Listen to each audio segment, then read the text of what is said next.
Përshëndetje dhe mirë se erdhët në Ajo podcast. Hapësira e krijuar nga gratë për gratë, kështu ja kemi vënë emrin, por ju e dini që këtu gjeni histori grash që nuk I gjeni në mediat e tjera. Edhe pse gocat që vinë këtu punojnë në media. Ajo që ka ardhur sot është një ndër reporteret më të mirat politikës, sipas mendimit tim, modest, meqense unë kam punuar reportere politike për shumë vjet, dhe më ka rënë në sy sepse është serioze, është e saktë dhe hyrjet I bën shumë ndryshe nga gjithë kolegët e tjerë. Pra, nuk do ta gjeni një kronik të saj të ngjashme me kolegët e vet. Por në këtë podcast nuk e kam thirrur të flasi për reporteren e politikës që e bën me sukses prej më shumë se 15 vitesh tashmë, por për atë si nën, si bashorte dhe si grua në media. Ajo është Esiona Konomi. Shumë faleminderit, po jam shumë emocionuar që ti më laston kaq shumë sa herë jepet mundësia. Jo, nuk është lastim. Dhe jam shumë e lumtur që unë ta them gjithnjëherë më shumë që jam një nxënëse e shkëlqyer e jotja, sidomos për ndikimin tënd të madh tek unë që të shoh me perspektivë gjinore kur raportoj sidomos për politikën, sepse gratë në politikë edhe gratë në media po ashtu, po gratë në politikë veçanërisht janë të dhunuara për së dyti edhe nga ne gazetarët që nuk kemi qenë kujdesshëm. Kështu që jam shumë e kënaqur që ti kontribon tek unë, po sot jam shumë e kënaqur që ti na drejton mikrofonin ne në këtë podcast, sepse ne zakonisht o drejtojmë të tjerëve mikrofonin. Kështu që shumë faleminderit. Faleminderit Esiona dhe që ke marrë kohë nga koha jote e punës, sepse një gazetare nuk ka kurrë kohë të flasë as për vete, as për të tjerët. Dhe do të hidhem direkt në temë. Çfarë të solli ty te gazetaria? Një histori e klasës së 5, kur diku në kohën tonë, besoj në tënden, se tani quhen ese, ne I quajmë hartime, besoj. Edhe zakonisht mësuesi im I letërsisë zgjidhte pohimet më të mira, shkrimet më të mira për t'i lexuar si shembull përpara klasës. Dhe filloi që gradualisht fëmijët të bëheshin të shpeshta, pra në çdo herë që ne kishim një gjë të tillë, unë të zgjidhesha për të lexuar. Dhe nuk di çfarë teme ka qenë atë kohë, por ai më tha, me këtë shkrim ti do të bëhesh një gazetare shumë e mirë, dhe unë shpresoj të jem gjallë të shoh ty me mikrofon përpara një politikan të rëndësishëm. Për fat keq unë nuk kam shkuar ta takoj më, është ende gjallë dhe unë shpresoj që sa të jetë gjallë gjej kohën e dur për të shkuar ta takoj, sepse ka qenë ajo fjalia e tij që është ngolitur në kokën time dhe unë pa ditur asgjë për gazetarinë, e kam bindur veten do bëhesh gazetare. Kam konkuruar, kam fituar me lehtësi në atë kohë, nuk është një deg fiton me ndonjë vështirësi të madhe, po me shumë rezultate të mira. Dhe pastaj besoj që është bashkuar këtij momenti në jetën time fëminore, edhe karakteri im që është shumë zevzek. Pra, unë nuk pajtove pa drejtësi të lehtë. As në familjen time të vogël, as kur shoh komshin që hedhin mbeturina dhe aq më shumë kur ka njerëz që marrin vendime me përgjegjësi. Kështu që besoj që të gjitha këto bashkë më çuan këtu. Okej, kjo është pak a shumë një rrugëtim I ngjashëm me shumë të tjerë, ajo që të dallon ty përveç të folurës së shpejtë, të cilën po do ta rregullosh. Është që shokun e jetës e ke zgjedhur gjithashtu gazetar. E kishe menduar ndonjëherë që familja jote e vogël do kishte kaq shumë përqindje gazetarësh? Jo, fare. Kur kam qenë e vogël jo, as kur kam nisur gazetarinë jo. Unë dhe Armand jemi njohur në fakt në fakultet, ai ishte rikthyer me vonesë për të bërë masterin. Kemi hedhur një bas për një provim që e fitova unë dhe kemi pirë kafen për atë basin e provimit. Edhe kështu që nisi një aventurë shumë e shpejtë. Si është të jetosh me një bashkëshort gazetar? Si është një familje gazetarësh në Shqipëri në vitin 2025? Ka avantazhe dhe disavantazhe të forta. Pra janë të dyja shumë të forta. Nuk është se është një e mesme. Avantazhi I fortë është që në këtë profesion sfidues, që nuk ka orë, nuk ka fundjavë, nuk ka pushim, duhet një partner I cili e mirë kupton dhe e njeh profesionin dhe është suportues. Pra që nuk e nevojë të shpjegosh shumë sfidët e tua, po të kupton me një shikim, të kupton me një rrethanë dhe edhe të mbështet. Kjo është pjesa më e mirë që është shumë e rëndësishme nëse një gazetar bën progres, është se një partner e suporton dhe e mbështet.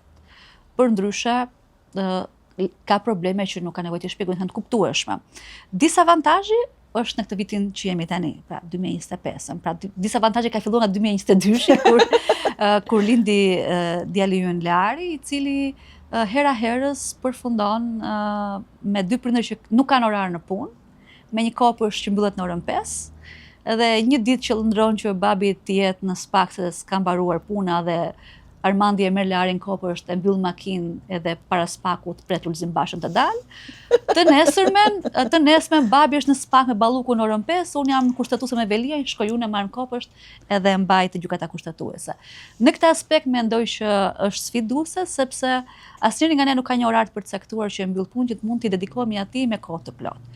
Ai hera herës e shijon, nuk kurse ai pëlqen shumë të vinë në report televizion, pëlqen shumë shkojnë në CNN, ne ndonjëherë bëjmë garë kush redaksisht më e mirë për të, por mendojmë që në subkonsciencën tonë mendojmë që jemi të padrejtë me të, se ndoshta është më mirë të rrini kënd lojrash në një park dhe jo të rrinë në redaksit tonë. Fotoja jote u bë virale kur ti raportoje për vendimin për ballukun në mos gaboj nga Kryesia e Kuvendit. Dhe ndërsa në ekranin e vogël dilte vetëm fytyra jote dhe mikrofoni, kuadri më i gjerë ishte një nën e cila mban përdore djalin 4 vjeçar, Lear, dhe shumë kolegë dhe kolege tona e bën share ose e shpërndan. Të falenderoj shumë që e shpërndave. Dhe unë kam shpërndar me diqiturën histori gazetarësh, në fakt gazetaresh. Mendon që ky është realiteti që ti ke menduar kur je futur këtij profesioni, pra një nën gazetare? Është kjo imazhi që ti kishe krijuar për familjen tënde ose për fëmijën tënd? Jo, në fakt kur ti fillon edhe nëse kjo punë të josh, sepse joshja është një karrem shumë e madh. Problemi im më i madh është që të punë duar shumë, edhe ti nuk i bën llogarit. Është adrenalina e madhe e gazetarisë, mund gazetaria politike ku ti ke mund të sfidosh një njerëz me nivel shumë të lartë vendimar dhe me pushtet të lartë. Nuk e kisha menduar edhe tani që e mendoj, nuk di të jap një përgjigje të sinqertë nëse e dua kështu. Ajo që mund të them është që ajo fotografi që ti e ke shpërndar, qindra mijëra njerëz e kanë shpërndar, ka rreth 400.000 shikime.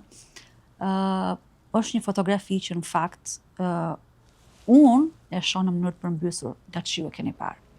Edhe mendoj që është një fotografi që më ka vënë në një udhkryq që nuk e kisha menduar asnjëherë. Ti do më lësh të ta shpjegoj, ai sa ti mendon që është e pranueshme të ta shpjegoj. Siç e thash, ishte një rrethanë e tillë ku Armandi im shoq ishte në spak për balin e ballukun. Unë isha në kushtetuese për Elion Veliajt pas orës 5. Kopshti u mbyll, shkova dhe e mora. Të gjithë kolegët e mi u shprehen të gatshëm për ta marrë Larin, për ta mbajtur, ndërkohë që unë raportoja live. Dhe ai nuk pranonte që me mbas këmbës time dhe unë isha vetëm e lumtur që kemi distancë gjatësie ende dhe zëri ati nuk vinte deri te mikrofoni që unë isha lart. Dhe kameramani im u tregua i kujdesshëm që në ekran të mos dukej. Por në një moment ti mban mend ato reflekset, Elion Velia dilte nga gjykata për të hyrë në furgonin e burgut dhe unë ulem poshtë që të shoh nga poshtë kaljulla nëse kishte pranga apo jo në duar. Një detaj që doja të raportoja live, një detaj që merrte rëndësinë atë ditë. Dhe kur unë ulem harroj që Lari ishte poshtë. Edhe unë them dhe Lari thot: "O ma, çfarë po shef aty poshtë?" Dhe unë instinktivisht kam ngrit mikrofonin lart që zëri i Larit të mos dilte më në transmetim. Dhe kur publikova fotografinë atë ditë, isha shumë e lumtur sepse ishte një situatë komike, u kalu me sportivitet. Për shumë nëna mund të jetë e pakujdesshme, tepërt abuzive, nuk e di se çfarë, por çdo nën ka mënyrën e vet si sakrifikon. Çdo prind në fakt, vetëm nënat. Dhe kur publikova fotografinë isha shumë e kënaqur se thash pas ca muajsh do i tregoj edhe timbirit të dytë atë moment. Dhe isha shumë e bukur për ata që dinin, që isha shtatë zënë, dhe për ata që nuk e dinin, shikoni vetëm Larin aty. Ajo që mësova të nesërmen nga mjeku është se zemra e dytë brenda meje nuk jetonte më prej 10 ditësh dhe unë nuk e dija. Kështu që kjo është arsyeja pse jo fotografi mua më ka përmbysur bot kuptimin, sepse është fotografia e vetme ose momenti i vetëm jetën time që më ka bërë të mendoj seriozisht se ku ndahet përgjegjësia ime si nën apo si prind me përgjegjësinë time si një gazetare angazhuar në jetën publike. Unë nuk e di, jam në fazën kur realisht kërkoj një vendimmarrje të pjekur brenda vetes time, por është hera e parë, kur ti më pyet herës kur do ndalosh, është hera e parë që realisht jam ulur, kam diskutuar me tim shoq dhe kam menduar që duhet të gjej një rrugë ndalimi. Unë nuk dua të fajsoj profesionin tim për atë që më ndodhi. E kuptoj. Thjesht, ajo fotografi, ai moment që unë e kisha idealizuar ndryshe, mu përmbys të nesërme. Kjo është shumë e rëndësishme që ti po ndan dhe unë prandaj e mirëprita dëshirën tënde për të ndarë një gjë kaq personale në një podcast i cili flet për punën dhe për profesionin, por që është e rëndësishme që njerëzit të kuptojnë që përtej punës dhe profesionit ka njerëz. Dhe unë kur të pyeta atëherë të kam gënjur atë ditë, më ke kërkuar të vi në podcast dhe të kam zhvendosur orarin, pa të treguar çfarë më kishte ndodhur, ishte thjesht momenti ku mjeku më kishte thënë që duhet shkosh me njëherë në spital të shpëtosh jetën tënde. Dhe si njëri përgjegjshëm që jam, bëra me njëherë këto SMS-ut e momentit për të anulluar çdo gjë që kisha premtuar. E kuptoj. Më mbeti në mendje shpjegimi që ti i ke bërë djalit tënd, Learit, i cili si të gjithë ne po priste vllajën apo motrën? Vllajën.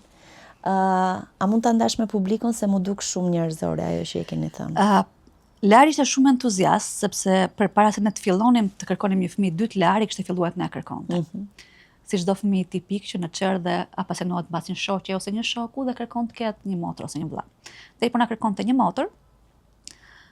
Dhe ne i kishim treguar që po bëhej me një vëlla. I kemi treguar që në fillim sepse donim që ai të pushonte të presionit e përditshëm që thoshte ndaj neve që dua një motër. Dhe ishte shumë entuziast. Na fliste me bebin të barku mamit, ndërtonte fabula me të, kishte ëndra me të dhe sigurisht në kopësht bënte një pafundësi bisedash. Shumica e njerëzve kanë marrë vesh që unë isha shtatzënëse të Lari, këdo i takonte në rrugë të njohur apo të panjohur, i thoshte që mami ka një vëlla të barku. Dhe ditën që ne morëm vesh çfarë na kishte ndodhur, shkuam e morëm kopësht më herët, sepse mjeku na tha që duhet bëjë një trajtim me medikamente, më e këshillueshme në shtëpi për gjendje psikologjike më të qetë, që zgjat 3 ditë. Dhe ishte një orar më i shpejt, Lari zakonisht për shkak të punës tonë kënik fundit nga çerdhja. Dhe atë ditë ne shkon diku nga ora 2. Dhe Lari tha: "O mam, a e ka marrë vllai malli për mua që erdhe kaq shpejt?" Dhe ne kuptuam që okay, thikat vazhdonin. Ne kishim pa kohë që kishim marrë vesh vet. Pastaj kishte grisur çorapin e kishte dalë gisht i madh. E tha: "O mama, po që është vllai me mua, e pa nga syri jot që më është grisur gisht çorapja?" Dhe shtrënguam dorën me tim shoqe, i tham, okay, sa po të shkojmë në shtëpi, do të flasim me të. Dhe si do t'ja shpjegonim, mu tregova, kam përshtypjen nëse mbaj më të mirë unë kreative. Për shkak të dimrit, Lari kishte filluar të dëgjonte bubullimat, edhe ne po i shpjegonim çfarë është bubullimat, çfarë është shiu, si krijohet etj. Me gjuhën e tij të thjeshtë. Edhe ulëm në divan si një fëmijë të rritur dhe i tham, do ta dëgjosh pak? Dhe tha po. I tham, ne ishim te doktor Genci, sepse është një timjek me cilin Lari ka lindur dhe ai kishte ardhur disa herë me mua te doktori. Dhe doktori na tha që bebi ka ikur. Tha, po pse ka ikur? I tha, se bebat i kanë frikë bubullimat, edhe bebi do vi në një kohë tjetër kur të bëhet koha e mirë. E kuptove? E kuptova. I thash, doktor Genci na ka thënë gjithashtu që nuk duhet mërzitesh. Tha, nuk po mërzitem. Okej, dhe ne u qetësuam. Të nesër ishte diell. Doli jashtë dhe tha, o mam, ka ardhur bebi sepse koha është e bukur. Ne i tham që okay, duhet pak më shumë kohë, do të themi përsëri mos na pyet më, por sigurisht morëm masat praktike pra. Fshim një aplikacion në telefon që ai e shihte çdo ditë nëse bebi ishte rritur. Hoqëm disa lodra paraprake të pakta që ishin në shtëpi për bebin, që në mënyrë që ai t'i harronte. Po historia e bubullimës na ndihmoi. Unë mendoj që do ndihmoj edhe shumë gra të tjera dhe vajza të cilat përveç pjesës së dhimbshme të tyre duhet të menaxhojnë edhe emocionet e një fëmije tjetër. Siç më kanë ndihmuar mua shumë gra dhe vajza, koleget tona në media, koleget e tua në AUA edhe në të gjithë rrjetin tënd të grave në media që më kanë rrëfyer historitë e tyre dhe më kanë bërë të ndihem që të mos ndihem fatkeqe, sepse së pari e kam një fëmijë, po sepse historia ime nuk është vetëm historia ime, është historia e shumë grave dhe vajza që e përjetojnë, dhe nuk është një gjë që duhet të viktimizohem, por duhet të marrë fuqi për të përpara, dhe kështu që le të jetë ky një arsye pse po e tregoj është për të kuptuar shumë gra dhe vajza që mund të ndodhen në këtë rrethana, për të kuptuar që nuk është faji tyre. Sepse dilema më e madhe që një nën ka në atë moment është çfarë bëra gabim. Sikundërse unë përpiqem ta gjej gabimin tek intensiteti im te puna, ndoshta është një gabim që të merremi të kërkojmë fajin te vetja. Është një gjë që na ndodh. Dhe do ta pranojmë se të tillë pa u ndjer fajtore. Të admiroj për forcën edhe për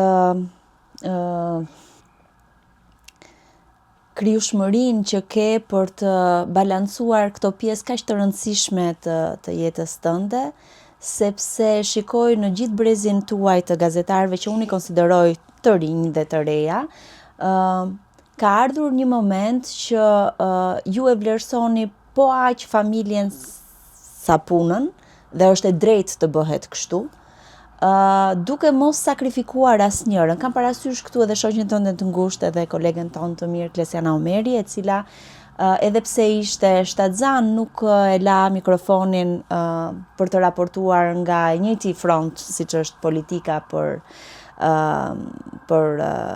gazetarët, por në këtë rast dua të ndalem pak tek pjesa si ka ndryshuar për brezin tuaj,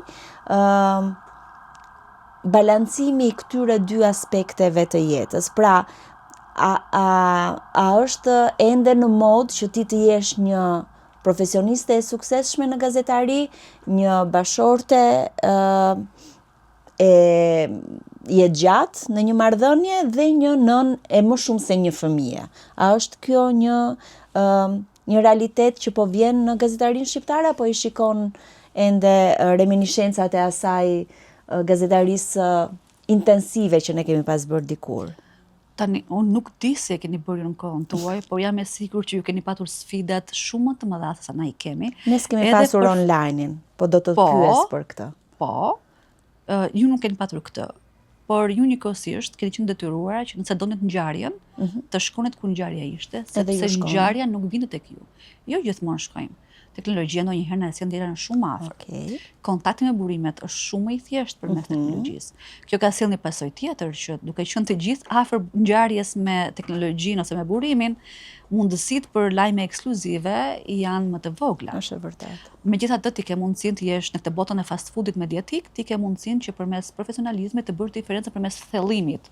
Pra, sa thellohesh, sa e përdor backgroundin tënd për të bërë diferencën me të tjerët. Ndërkohë që aspekti i sfidës familjare është besoj i njëjtë ndër vite, nuk është se ka ndryshuar.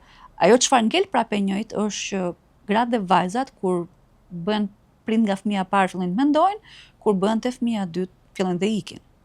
Pra, ose e përdorin gazetarinë si një trampolin për një pozicion më komod administrat, në PR, në një kompani më pak impenjative me orare të përcaktuara, ose zgjedhin që të punojnë brenda në redaksi, brenda një newsroom, që është prapë një pozicion i nderuar, po jo i ekspozuar dhe jo kaq sfidues sa është terreni pa orar. Kështu që unë nuk mendoj që ne kemi më shumë sfida se ju. Unë mendoj që teknologjia gjithashtu i ka shtuar prindërimit një aspekt të vështirë, po kjo nuk bën dallim nga profesioni gazetar me një profesion tjetër.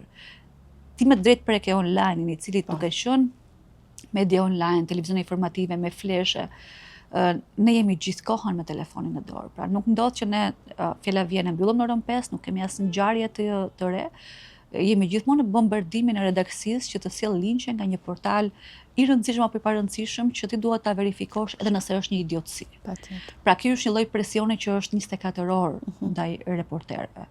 Po unë prapë mendoj që në të gjithë segmentet e gazetarisë televizive ose të televizionit në tërësi, të medias në tërësi, prapë mendoj që reporterët e terrenit janë pjesa më e fisme e gazetarisë. Pra, edhe për shkak të gjitha këtyre sfidës, adrenalinës, janë ata që e gjumojnë lajmin e parë, janë ata që kërkojnë llogari. Gjithë të tjerët janë zinxhir që mbijetojnë mbi këtë informacion, mbi këtë punë që prodhohet nga reporterët. Dhe unë mendoj që është edhe pjesa më e pastër e gazetarisë.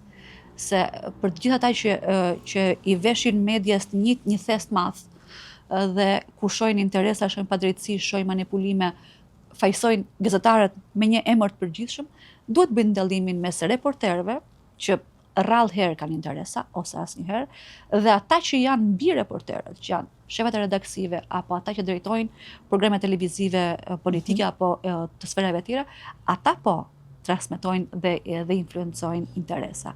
Reporterët në fakt nuk kanë thuajse asnjë interes mbi ngjarjen që po raportojnë. Janë pjesa më e fisme dhe më e pastër e gazetarisë cilësore të balancuar. A ndodh që do kundë zinxhir të deformohet kjo? Ndodh. A ndodh që kemi ne kolegë të cilët manipulohen? Ndodh, por nuk është kjo e përgjithshme. E preka online-in jo pa qëllim, sepse përtej pjesës së lehtësimit të kontakteve dhe të verifikimit të informacioneve në shumë burime, online i paraqet një fushë të minuar me sahat për sa i përket komenteve mizogjene, seksiste, denigruese, fyese që bëhen ndaj gazetarëve në blog dhe ndaj gazetarëve gra dhe vajza në veçanti. Politika mund të duket sikur është pak e shpëtuar si sektor, sepse janë më shumë tek kronika e zezë dhe tek krimi ose tek gazetarët investigativ, por rasti yt, për të cilët besoj njerëzit nuk kanë informacion, sepse ne zgjedhim të mos flasim për këtë, por që ti ke qenë shumë e zëshme dhe unë prandaj thash që këtë podcast dua ta fokusoj tek jeta personale, sepse për punën tënde mund të informohen në çdo event që bëhet, dhe i fundit ishte ai për gratë në qendër organizuar nga Ava dhe Sajdev për sigurinë e grave gazetare. Dua të them si e ndikon punën e një gazetare, reportere të politikës, sulmi online nga fake news, nga trollsa, nga gjua e urrëties, duke u nisur nga rasti yt. Se njerëzit mendojnë që ju jeni, si më thon, më të mbrojtur nga kjo gjëja. Tani, unë e ndjej personalisht nëse unë marr pjesë në debate publike, nëse unë, po themi, shkoj në studiet e mbrëmjes për një çështje të caktuar, ose nëse unë mbaj qëndrime rreth e mia sociale për një çështje të mpret publike apo kryesisht politike, bombardimi është i menjëhershëm, dhe bombardimi nuk ka ngjyrë. Para fushatës, në javën e fundit para fushatës, isha tek zonja Duma, të mhënën kam patur përballë Partinë Socialiste, dhe të gjithë trollsat e PS-s po më thyenin në inbox tek linqet e Topit dhe kudo, të martën ishim një njëjti panel përballë kishim Partinë Demokratike. Dhe trollsat e Partisë Demokratike të nesme po më shanin, ndërkohë që po më lavdëronin ditë më përpara. Pra nuk kanë ngjyrë trollsat. Pra sa më lart ti të përpiqesh të angazhohesh, aq më shumë do të sulmojnë.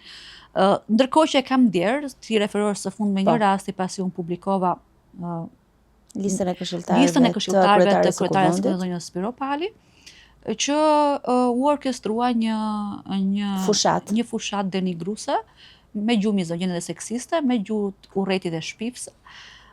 Por personalisht kur më kanë sjell linkun e parë, nuk pa i mend kush më ka sjell tani linkun e parë, por nuk di ta them. Kur më kanë sjell linkun e parë, unë mora me sportivitet dhe qesha, thash okay. U bëra dhe unë e famshme tani. Jo këtë, jo.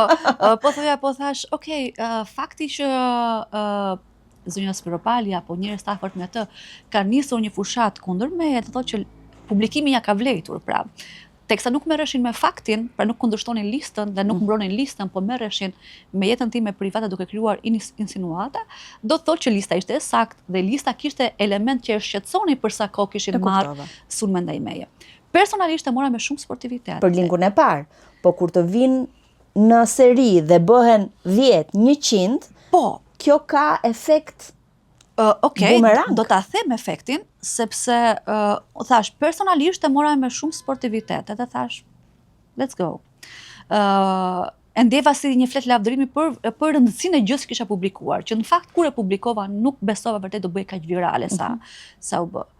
Efekti e ndjeva te familja ime, që nuk ishin, po fare dhe as fare mirëkuptues, përfshirë dhe tim shoq, të cilin kisha menduar që do të ishte ai që të më thërse në vesh mos u shqetëso. Dhe ai nuk e bëri, fillova unë ti bëja terapia ti. Të qetësoj mandi. Ti bëja terapia ti. Dhe e kuptova që okay. E kuptova që okay, ndoshta s'do ta marr me kaq sportivitet. Dilema ishte që a duhet që ti kundër përgjigjesh sulmit publik në publik. Duke konsultuar me miqët dhe profesionistë të çështjes, menduam që okay, është një sulm në nivele të ulta, nga njerëz të ulët, po edhe me audiencë të ulët. Në këtë mënyrë, lore të gjejnë viktimin e radhës, se nëse ti i kundër sulmuron, jep mundësinë për një raund ditë sulmi dhe u jep zë më shumë se ç'kan aktualisht. A më ka dekurajuar personalisht jo? A më ka futur në punë? Po më ka futur në punë të bëj terapi familjarëve të mi të afërt, që duhet ta pranojnë këtë me një sportivitet si unë. Nuk jam e sigurt që a vlen njësoj për të gjithë, sepse për shkrimin tim kam parë kolegët mi gazetare që janë shqetësuar më shumë se sa unë isha shqetësuar. për të, dhe po të ishin ato në atë pozicion, do ishin, siç më rrafenin, më të ndikueshme. Po kjo është e karakteri pasaj. Unë çdo herë që ti që kam përballë më kundër përgjigjesh, marr një boost më shumë për të vepruar. Për të vazhduar. Ti je edhe një zë shumë i fuqishëm brenda Asociacionit të Gazetarëve të Shqipërisë, që është një organizatë e re krijuar bashkë me disa kolegë shumë të mirë, ku është Isa Myzyra, Klesi Omeri edhe Osman Stafa, Eugjinë Mustafaraj, domethënë dhe i soliti këta sospeti, si i thonë italianët, që përfaqësojnë një brez të ri gazetarësh në Shqipëri, dhe unë jam shumë e lumtur për këtë. Por do doja që ju të ndanit me publikun shqetësimin që keni për rritjen e sulmeve online të orkestruara dhe mungesën e mekanizmave që ekzistojnë brenda redaksive për t'i mbrojtur gazetarët. Për këtë t'i folet tek Tryeza, po do doja që më shumë njerëz të dinë pse është ky shqetësim dhe si mendon ti që pasja e mekanizmave dhe protokolleve të qarta për mbrojtjen e gazetarëve e mbron gazetarinë në përgjithësi. E para, unë jam nga ato që besoj fort se gazetaria e keqe dëmton gazetarinë e mirë. Dhe te gazetaria e keqe përfshihet dhe përgjegjësia që ne marrim, si e mbrojmë ata që vëmë në qendër të kamerave tona nga denigrimi. Dhe përgjegjësia është një lloj si mbron redaksia gazetarët e vet, po si mbron redaksia gratë dhe vajzat që janë politikane, pedagoge, gjithçka që mund të jenë që janë ekspozuar në medien tonë. Dhe shqetësimi ynë i parë është që mediat në Shqipëri nuk vendosin filtra për komentet. Pra, gjithçka që një i çmendur apo një i zemëruar mund të shfrytëzë ose një urrejtës, po mund të jenë të gjithë. Po, bashk. Bën në rrjetet sociale të një kompani mediatike nuk pastrohet. Pra nuk kontrollohet paraprakisht. Nuk di nëse ndokush ka punësuar ndo kënd që të bëjë një kalim, po nuk më duket se ekziston për sa kohë shoh content të papërshtatshëm. Kjo vlen jo vetëm për për gazetarët, por edhe për të gjithkund tjetër çfarë ne lejojnë të publikohet në llogaritë e një medieje. Pra, mendoj që ka nevojë për filtra këtu që një urrejtësi më së paku, mos e një dashakeqi, apo një fushatë të orkestruar, të mos jepet mundësi, mos jep platformë. Kufizojnë në platformë mos dalin. Ky është aspekti i parë. Aspekti i dytë ka të bëjë me marrëdhënien që redaksia mban me gazetarin apo gazetaren. Të dyja gjinit janë të sfiduara, të dyja gjinit janë në fokus të gjuhës urrejtëse dhe të gjuhës shpifse, por gjinia femërore, gratë dhe vajzat, janë më të ekspozuara, më të brishta për shkak se gjuha seksiste ndaj tyre është më e egër. Kjo na tregon ndoshta shumë që urrejtësit në rrjet dhe më të papunët në rrjet duhet jenë burrat, jo gratë. Po kjo nuk është e studiuar dhe nuk duhet ta them këtë. Ajo që më shqetëson është që redaksit nuk kanë protokolle, jo vetëm si ta mbrojnë gazetarin nga dhuna fizike dhe po edhe presionet juridike që mund të bëhen, po as nga dhuna kibernetike. Pra, nëse unë kam një shqetësim caktuar si gazetare, unë më lehtë do marr Isën të AGSH-ja të themi që çfarë do bëjmë për të rastin tim, do marr Blerianën të Safe Journalist, çfarë do të bëjmë me të rastin tim, do flas edhe me ty për rritjen e grevave dhe vetën e media, nëse mund të bëjmë diçka në këtë drejtim. Askujt nuk i shkon në mendja të shkojë te redaksia nëse sulmi është bërë për shkak të artikullit ose të punës. Sulmi është bërë në çdo rast për shkak të punës, se nuk po themi sulmet që mund të bëhen për arsye të tjera. Redaksit nuk kanë një departament ose nuk kanë dikë përgjegjës ti mund të shkosh e të thuash kam këtë problem, që më është hakeruar emaili, po themi. Më është hakeruar Facebooku, nuk di, nuk po flas, po bombardohem nga trollsat. Dhe përsa kur redaksit nuk e kanë këtë, gazetarët ngelen të vetëm, duke qenë të vetëm, nëse përballen një herë dhe kuptojnë që janë vetëm, herën e dytë do ulin marshat, herën e tretë do heshtin. Kjo është tipologjia kryesore, se mund të bëjë përjashtime nga ky rast, po mendoj që ka shumë rëndësi që redaksit të kenë protokolle, mekanizma, jo redaksit, po shteti duhet të ketë. Shteti shqiptar nuk ka mekanizma se si ofron mbrojtje të menjëhershme, psikologjike, juridike, fizike dhe kibernetike të gazetarëve. Bashkë kemi qenë në 10 Tryeza, ndoshta janë bërë qindra, se si eksperiencat europiane na tregojnë që kanë qeveritë nyje të caktuara që janë vetëm për sigurinë e gazetarëve dhe një gazetar i sulmuar di ku të shkojë. Sot një gazetar i sulmuar, cili do të qoftë sulmi për të, nuk di ku të shkojë. Përveç se në Shkoft të kërkoj një raportim në rrjetin ndërkombëtar të Bleriana Bino, kolega jonë e dashur, do vitë ty të kërkoj një suport solidariteti, do shkojmë tek AGSH-ja, kush është i familiarizuar me AGSH-n, të kërkoj edhe aty një reagim publik. Po përfundon këtu tek një reagim, te një solidaritet, te një dokumentim, nuk shkon për tej. Ne gjithmonë kemi folën tryezat e kur jemi bashkë në prokurorinë e përgjithshme, me policinë e shtetit, pse të Save Journalist ka qindra raste të raportuara të dëmos në gazetarëve dhe të sulmeve të gazetarëve, ndërkohë në polici ka 3 apo 4. Kjo tregon që ne nuk kemi besim te institucionet, aq më pak te redaksit. Të dyja duhet të punojnë në këtë drejtim.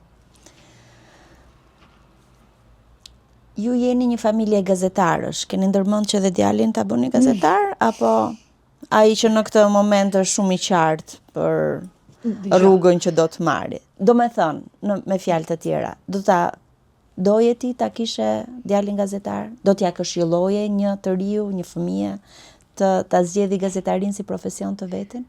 Tani një gjë që e kam zgjedhur dhe e bëj vetë me shumë dashuri, nuk mund të mos ja rekomandoj dikujt tjetër, qoftë ky edhe i lirë. Vetëse do të tregoja rrugën si ta bënte mirë. Do të tregoja rreziqet dhe do të jepja know-how, themi ne në kur jemi do të jepja dijen time për të qenë delfin në një territor që nuk është, pra ato që unë i kam mësuar me vite, t'ja mësoja që në fillim që të bënte zgjedhjet e duhura. Por unë nuk do të thoya kërkujt që ky profesion nuk bën. Ky profesion është një dobishmëri shumë e madhe publike. Vetëse do duhet ta duan, pra ta bëjnë. Nëse janë aksidentalisht në këtë punë, nuk do ta duan kurrë, nuk do ta dinë kurrë të mirën. Nuk ka asgjë më të dobishme se ndikimi që ti jep tek njerëzit, edhe ndoshta nuk e kuptojmë në Tiranën tonë të zhurmshme që në fakt kemi ende ndikim, e nënvlerësojmë ndikimin që kemi, dhe nënvlerësojmë audiencën, mendojmë që audienca i bashkon të gjithë një lloj, nuk i shet diversitetin. Në fakt audienca është e mençur, publiku është i mençur, në mos 1 milion, 100 të shohin dhe të dinë se ti e bën punën mirë dhe të diferencojnë, është e dobishme. Por nëse e shohin si mision, do të shkëlqejnë për aq sa vlen shkëlqimi në këtë vend. Nëse e shohin si një punë për të mbijetuar në punë të muajit, kam frikë që nuk është puna e duhur. Kuptoj. Ku e shikon ti veten tënde mbas 10 vitesh, të themi? Përpara asaj fotografisë, do të thoya një gjë tjetër. Pas fotografisë për cilën folëm, kam përshtypjen që nuk e di. Vetëm gjë që di me siguri është që do të jem qytetare aktive. Pra unë kam zor. Gazetaria më ka mësuar një gjë shumë themelore, që ti jesh qytetar aktiv është më e rëndësishme se çfarë profesioni ke. Këtë nuk e di se ku do të jam, do të varet shumë nga rrethanat, siç varet për të gjithë. Por kam frikë që media që ne bëjmë sot në Shqipëri, tradicionale, flas gjithmonë, në cilën unë punoj prej 15 vitesh, nuk është të jep aftësinë e parashikueshmërisë. Pra nuk është se ne këtu kemi një linjë të qartë që ti do bësh kaq vite këtë, pastaj të pret kjo, të pret kjo. Unë ta thash që unë për çdo gjë që bëj sot në televizion, pa të qenë reportere, terrenit e politikës, nuk dua të bëj asnjë gjë tjetër. Kështu që do ta gjej rrugës, ndoshta do të jem bashkë me ty të luftojmë për sigurinë e gazetarëve dhe barazinë gjinore. Pse jo, ose mund të jesh një lektore shumë e mirë për media literacy, që ti ke filluar ta bësh për edukimin mediatik dhe për dizinformimin, që dua ta cek vetëm tangent. Kush është rreziku më i madh sot që marrin audiencat nga gazetaria e keqe? Është rreziku nga dizinformimi, nga propaganda, nga manipulimi emocional që bëhet me atë që quhet lajm? Si e shikon ti këtë gjë? Unë mendoj që manipuluesit më të mëdhenj janë politikanët. Qofshin qeveritar, qofshin opozitar. Ata kanë mekanizmat dhe parat për të bërë manipulim, propagandë, keq informim, dezinformim, të gjitha bashkë. Më pas do të vinin faktorët ekonomik, pra interesa ekonomik, biznesi që influencon audiencat. Dhe thash, mua kjo më shqetëson, aftësia që gjithkush mund të ketë një portal, Gjithkush mund ta sjell agjendën e fshehtë në mënyrë të dëmshme në shoqëri dhe tentoj të denigrojë ata që përpiqen të bëjnë gazetari të mirë. Dhe po nuk duhet neglizhoj këtu as interesat kriminal që kanë filluar të kenë agjend në media, që kanë qenë së fundmit të dukshme. Po unë prapë mendoj që në një shoqëri ekzistojnë të gjithë mekanizmat. Do ekzistojë po themi helmi, do jetë edhe kundër helmi në çdo rast. Kështu që rrugës të gjithë do të dim të bëjmë një lloj diference, por shumë e rëndësishme është edukimi mediatik, që të gjithë ne që angazhohemi në media literacy merrem me brezin e të rinjve. Në fakt unë mendoj që do duhet po ashtu të merrem me brezin e prindërve tanë. Patjetër. Që janë viktima shumë të mëdha të dezinformimit, por që gjithashtu kanë fuqi vendimare që shkruajnë dhe votojnë. Dhe realisht ftoj çdo që ka një ide në kokë se kujt do t'i flasin për dezinformimin dhe për propagandën, shkojmë gjithë te shkollat, duhet të shkojmë edhe te prindrit mbi 50 vjeç e sipër, që ndoshta për shkak të shumë arsyeve nuk janë aq elastik për të kuptuar që ka sken, ka edhe propagandë. Për ta mbyllur me nota pak më optimiste, do doja të ndaje me ne formulën e një çifti të suksesshëm në gazetari, e një familje të suksesshme, siç është familja Konomi Brahaj. Bajrami, më fal. Armand Bajrami.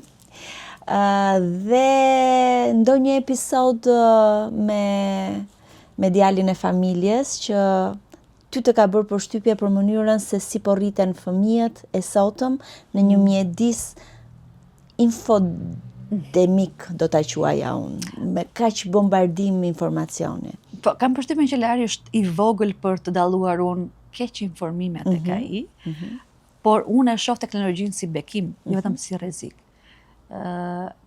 Sepse gjithashtu zhvillojnë një leksik të shpejt dhe marrin disa norma që ne i kemi marrë vonë. Për shkak të kohës kur jemi lindur dhe jemi rritur. Për shembull, një ditë për ta zbritur nga makina, do të pëlqen shumë të rrinë timon të bjerë burri si çdo fëmijë, i thash zbrit lar se do të jap me telefonin në shtëpi. Një gjë që i ndodh rrallë. Unë shkova në shtëpi dhe sigurisht nuk ja dash telefonin.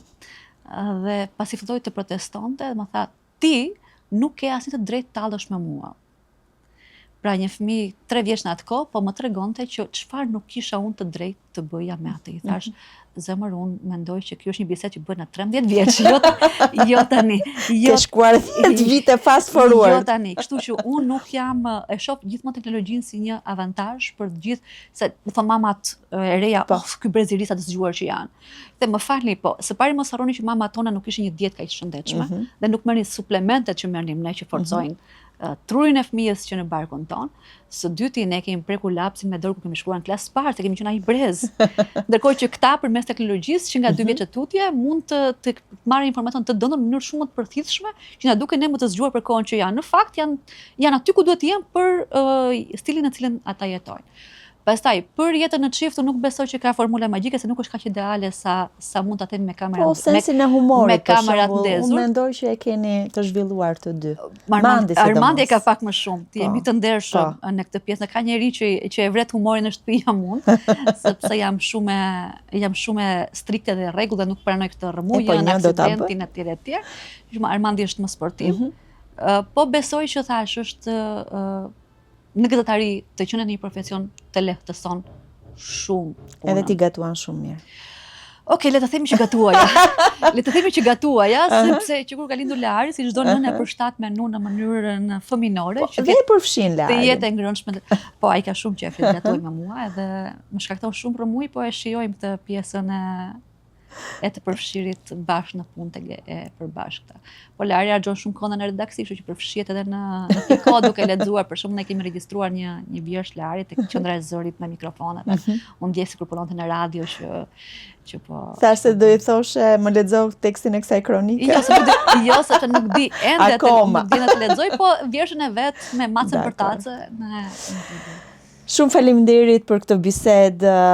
Shumë të sinqert, shumë të vërtet, shumë emocionale dhe unë uroj që ju të vazhdoni të shkëlqeni në gazetari dhe në shoqëri se mendoj që jeni ndër ato familje ku vlerat më të mira të këtij kombi ndrin, që është dashuria për familjen, dashuria për profesionin, dashuria për të vërtetën dhe sidomos shërbimi që i bëjmë shoqërisë duke i mbajtur politikanët të përgjegjshëm, edhe sistemin e drejtësisë. Ishte një kënaqësi e pamatë dhe shpresoj që të kem për të folur për gjëra të tjera në podcastin ajo. Ishte shumë çlirim dhe për mua, kur po vija këtu, po i the kolegu tim Muhamet Veliu që po shkoj tek Bona dhe i thash kam ndërmend të flas për ngjarjet e mia të fundit.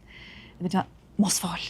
I thash jo, ndo flas me pikërisht për ju që na thoni mos flisni, për gjërat që janë njerëzore, sepse ti me shumë dashuri më laston mua dhe familjen time, e di që e ke nga dashuria, sigurisht nuk e ke të pabazuar konsideratën, por çdo familje shqiptare, pavarësisht çdo profesionin që ushtrojnë anëtarët e familjes, ka të njëjtat sakrifica, sfida, dhe pavarësisht nëse kanë mundësinë ta thonë kaq bukur sa përpiqem mund ta them apo jo, jetojnë me të njëjtat përkushtime për t'ia dalë për të mbajtur familjen mirë dhe për të shkëlqyer në profesion. Sepse dikur prindrit tan punonin për një medalje se ai sistem atë ju ofronte. Sot ne punojmë që të shkëlqejmë së pari për ata që kemi përballë, përgjegjësinë që kemi ndaj publikut, së dyti sepse shkëlqimi është mirëqenie. Kështu që duhet mendojmë për të dyja me të njëjtin sinqeritet. Faleminderit shumë që më dhe mundësinë të flas për veten. Ishte kënaqësi e dyfisht teleshikuesve dhe ndjekësve të podcastit. U lë takim radhës tjetër për një tjetër ajo podcast. Mirupafshim.